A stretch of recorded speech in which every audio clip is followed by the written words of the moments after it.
Shalom Bapak Ibu Saudara yang diberkati dan dikasihi Tuhan. Selamat berjumpa kembali dalam renungan firman Tuhan hari ini.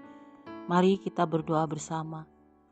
Tuhan, saat ini kami datang kepadamu. Kami hendak mendengarkan renungan firman-Mu. Mari Roh Kudus pimpin kami untuk kami mengerti, memahami firman yang akan kami dengar saat ini, sehingga kami semakin hari semakin berjalan di dalam kebenaran Tuhan dan kehendak Tuhan. Biarlah firman-Mu pagi hari ini menuntun kami kepada jalan-jalan Tuhan. Di dalam nama Tuhan Yesus kami berdoa, haleluya, amin. Renungan firman Tuhan hari ini, Yehuda berjiwa pemimpin. Kejadian 49 ayat 10 menulis, tongkat kerajaan tidak akan beranjak dari Yehuda ataupun lambang pemerintahan dari antara kakinya, sampai dia datang yang berhak atasnya, maka kepadanya akan takluk bangsa-bangsa. Amin. Bapak Ibu Saudara yang dikasihi Tuhan, nats tersebut adalah perkataan terakhir yang disampaikan Yakub kepada Yehuda. Perkataan Yakub ini adalah nubuatan yang berisikan berkat bagi Yehuda, atau lebih tepatnya bagi keturunan Yehuda, yaitu akan menjadi seorang pemimpin atau raja. Sebagai puncaknya, nubuatan itu tergenapi di dalam diri Yesus Kristus. Dia yang adalah raja di atas segala raja adalah berasal dari garis keturunan Yehuda. Kita bisa membacanya di dalam Matius 1 ayat 1-16 tentang silsilah Yesus Kristus. Dalam Wahyu 5 ayat 5 dikatakan bahwa Yesus Kristus disebut pula singa dari suku Yehuda. Yehuda adalah anak keempat Yakub dan Lea. Ia menikah dengan Tamar dan memiliki dua anak, Peres dan Serah. Arti nama Yehuda adalah berterima kasih atau memuji. Mungkin ini sebagai ucapan terima kasih atau rasa syukur Lea kepada Tuhan.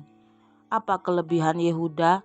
Sedari muda Yehuda telah menunjukkan kualitas hidup sebagai seorang pemimpin yang luar biasa bagi saudara-saudaranya.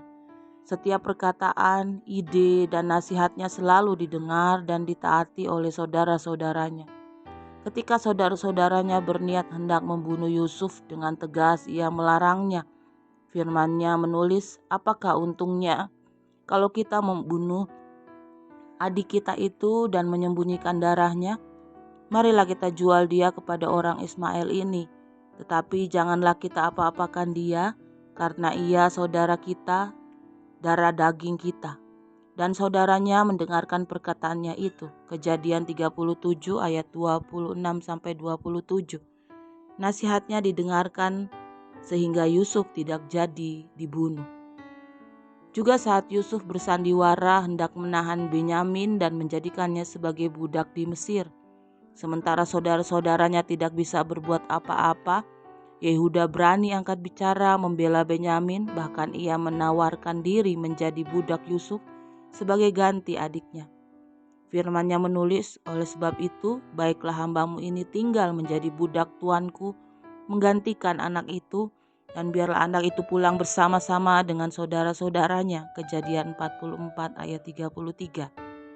Jadi Bapak Ibu Saudara yang dikasihi Tuhan, Yakub memberkati Yehuda dengan berkat kekuasaan dan kepemimpinan, karena selama hidupnya ia telah menunjukkan karakter sebagai seorang pemimpin sejati.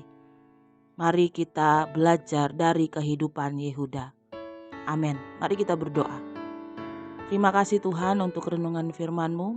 Ajar kami untuk kami bisa menjadi seperti Yehuda di akhir zaman ini, mempunyai jiwa kepemimpinan, bertanggung jawab, dan belajar berani melindungi orang lain, menolong orang lain, dan terutama menolong saudara kami. Berkati firman-Mu yang sudah kami dengar dapat tertanam dan dapat kami lakukan di dalam kehidupan kami hari lepas hari. Berkati para pendengar saat ini dengan segala masalah, pergumulan, persoalan, beban, dan cita-cita kerinduan. Tuhan tolong di dalam nama Yesus. Yang sakit disembuhkan, yang beban berat diberikan penghiburan, yang bekerja Tuhan berikan semangat yang baru, Yang mencari pekerjaan, Tuhan berikan yang terbaik. Yang mencari jodoh, Tuhan beri yang terbaik.